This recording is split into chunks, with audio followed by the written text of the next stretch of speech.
Hi, I'm Rebecca Olson, CEO of the Maryland Association of CPAs.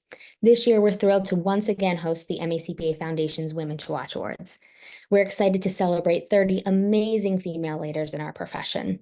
And these awards not only recognize their success and contributions, but also inspire the next generation of leaders. Join me now for a brief interview with one of our incredible honorees, and we hope to see you in person on September 26th at our Women to Watch Awards breakfast. My name is Stefanie Ottenstein, and I am a Maryland CPA. I worked in public accounting at a small firm in Rockville for about 15 years, and then I left there, and I'm fortunate enough to be a CFO at a wind tunnel manufacturing company that has been headquartered and based here in Maryland for about 75 years. Wow, that's awesome. When I learned something new in a new industry. That's one thing I love about our profession is like it's everywhere. And so you get to Mhm, see so many different things. So you've had a storied career both in public accounting and now in a leadership role in mhm. corporate accounting and finance. Stefanie, I wonder what accomplishment thus far would you say kind of you're most proud of in your career? So it's actually a overlap accomplishment from my public accounting career to where I am now. So about 10 years ago, a new client came in the door through a referral, and he said, I bought a business. He did not have an accountant before he bought a business. So there were some things that he learned along the way of what he would have done differently had he had an accountant and a CPA working for him and advising him along the way. And one of the things that came up were some past due payroll Mhm. liabilities, payroll tax liabilities, which are notoriously difficult to fight and to deal with. And this was a project that lasted about 3 to 4 years before we came to a resolution with both the state of Maryland and the IRS. And it was a resolution that worked fair for everyone, but it took a lot of work. Um, and my client learned a lot along the way. I learned a lot along the way. And it came down to the IRS proposing, we don't want to abate any interest or penalties. We understood, we're not asking for an abatement of tax, but maybe a little bit of help on the penalties. Because we're willing to work with you. And they said, no, no, no. And it came down to, are you telling us that you would rather a business go out of business and now 20 employees that are dependent on this Mm. income not have jobs anymore? Is that really what's best here? And they said, well, if that's what it takes, okay. And I said, no, these people cannot lose their jobs. This business cannot close. And fought and fought and fought for several years. And finally, we came to an agreement that was best for everyone. And the business is still here today. We have about 30 employees and stronger than ever. So after about 15 years in public accounting, it was time to step back from those tax season hours.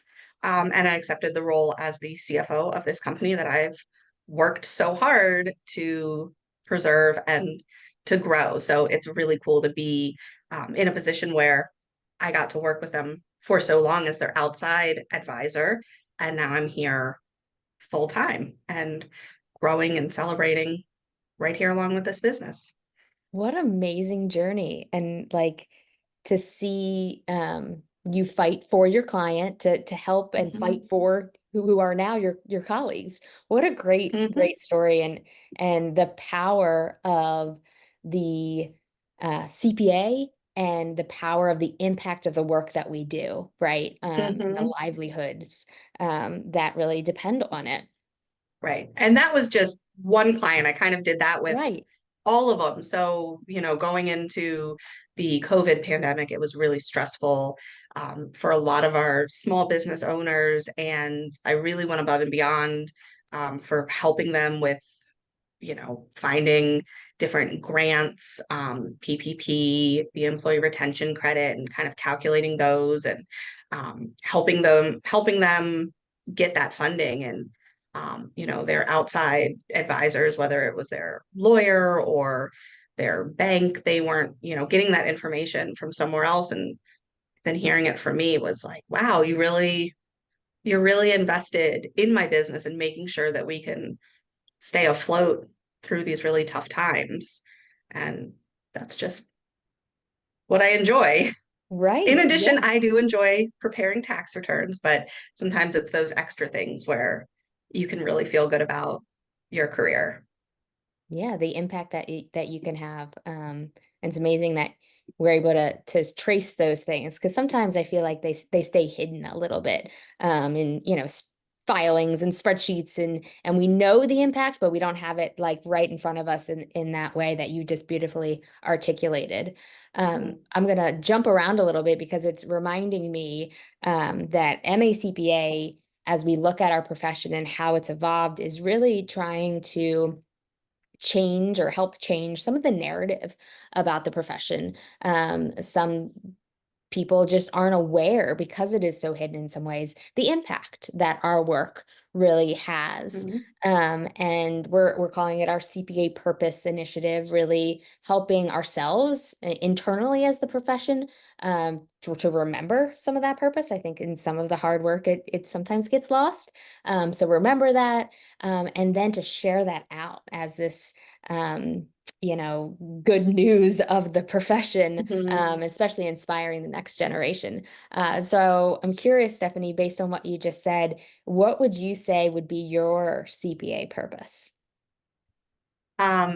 Just educate people on how exciting accounting actually is and all of the different areas within public accounting or in accounting in general. If you don't like auditing, well, there's tax, there's, something else.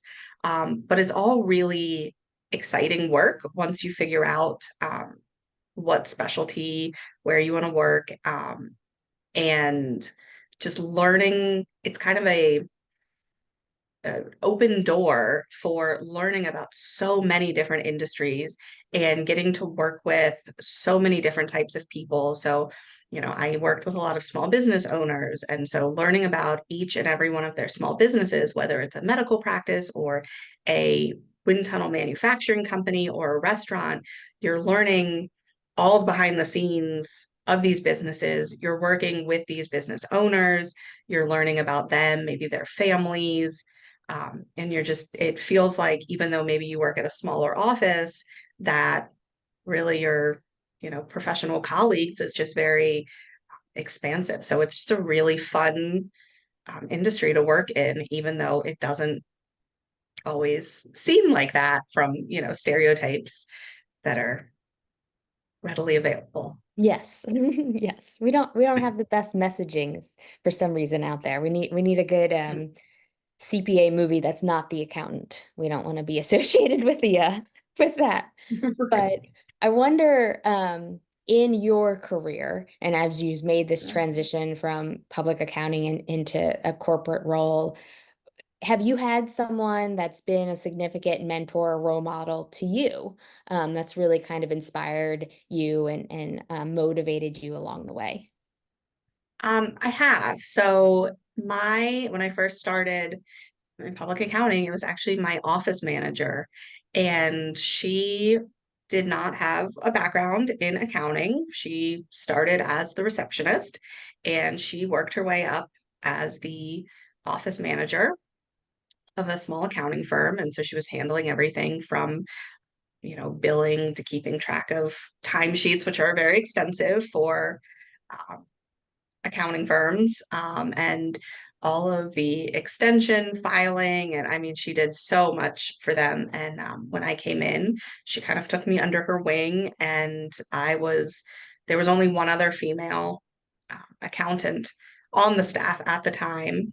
Um, and so she took me kind of under her wing and, just taught me the ways of working in a professional setting, um, and gave me some pointers of, hey, I've been around here for a while and you really should be documenting certain types of conversations so that, and this is a good way to document them. So when there's questions that come up later from a client or a partner, you have some documentation of why you did what you did. And she just really was just such a wonderful person to work with and to learn from. And she kind of had she was there for a while and she had a little bit of a different um, mentality on like how to take care of clients. And so when she answered the phone, she would have a 10-15 minute conversation with every client that called. And that's not something that you get nowadays when you call any business. And so I learned a lot of my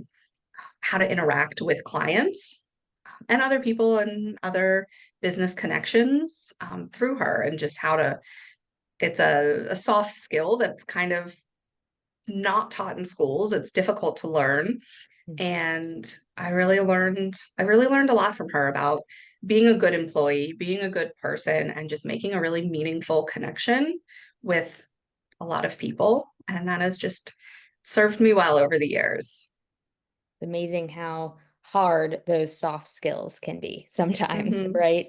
And being able to see them demonstrated and having that role model in that is an amazing blessing. I wonder, the accounting and finance profession has continued to evolve, right? There's certain things that, certainly stay the same, but just technology and just the breadth and depth of accounting has just continued to evolve. And you said a little bit about those softer skills that you might not always get in school. I wonder what advice you would give to a young person now as they are potentially are entering the accounting and finance profession. What would you say to them? I would say pay attention to what's going on around you. So maybe it's challenges with you don't know how to dress professionally. Well, look around the office. What do you see your colleagues?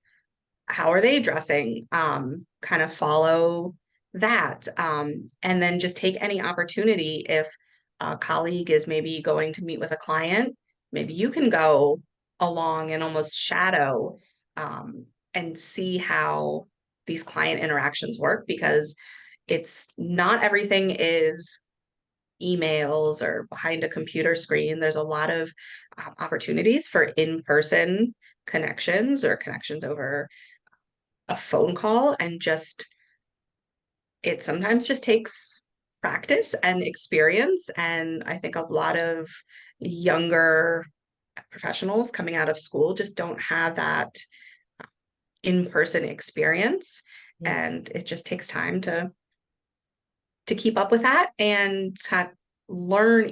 I would say each generation does something a little bit differently. Each culture does something differently.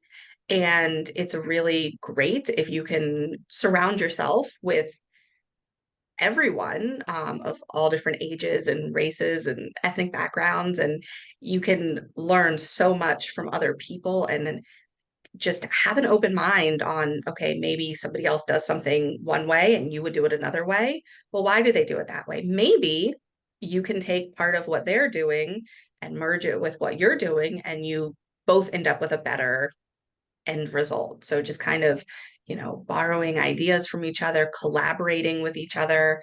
It's kind of a group effort, and that's how you learn and you embrace the difference in everyone that you're working with and encountering. And it's not so scary to be young and coming into accounting. Right. Yeah. So much we can learn just through observation, finding those great role models, and surrounding ourselves with great leaders. And those leaders might look like partners, or they might look like office managers, or they might look like a client, right? What a great reminder. So at our Women to Watch Awards, we are just blessed to be honoring 30 different women this year. And we have them in two categories. We have emerging leaders and experienced leaders. And of course, that common word there is leader. And so, Stefanie, I wondered for you, what does being a leader mean? I think that it means leading by example. So showing anyone that you're leading that you are willing to do the work, you are willing to learn. You're not perfect. You maybe make mistakes as well, but you're open to feedback. You're open to other people's opinions and just kind of rolling your sleeves up and doing the work along with someone. Maybe it's, someone comes to you and says, hey, I don't understand what I'm doing. Can you show me? And maybe it's something new for you too. And you say, hey, let's do this together. Let's figure out how we research this new tax regulation. Show someone this is how I would do this type of research for a new regulation that just came out. And then the next time, maybe they can do that on their own because now they know, hey, when my leader is stumped, how does she move through this? Okay, it wasn't so daunting. I can try doing that too.